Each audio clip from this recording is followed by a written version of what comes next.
এয়া দেখিছেনে hello' viewers, আজি আপোনালোকলৈ এটা বেলেগ ভিডিঅ' লৈ আহিছোঁ।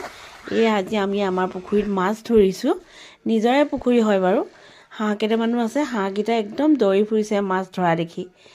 তাৰপিছত লাহে লাহে জালখন টানি অনা হৈছে। নিজৰে মাছ ধৰিব মন নাযায়, তথাপিতো ধৰিছোঁ আৰু চাইছোঁ কেনেকুৱা কিমান ডাঙৰ হৈছে।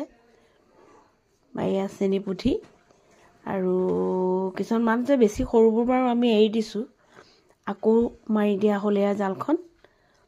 চাব দেই, এতিয়া আকৌ উঠি আহিব কিছুমান মাছ, সৰু সৰু মাছ।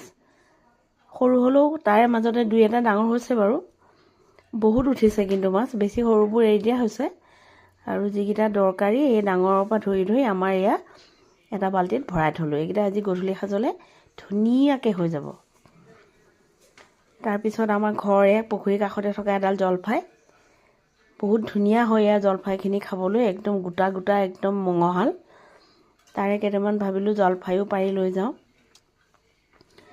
এইকেইটা আজি গধূলি একদম ধুনীয়াকৈ জুইকুৰা ধৰি লৈ বাহিৰত পুৰি পেলাই খাব লাগিব, জলকীয়া সানি পেলাই। তাৰপিছত এতিয়া চাওকচোন, আমাৰ পুখুৰীৰ চাৰিওকাষে ইমান ধুনীয়া সোণালী পথাৰ, পথাৰৰ ধানবোৰ পকিছে, বৰ সুন্দৰ হৈছে।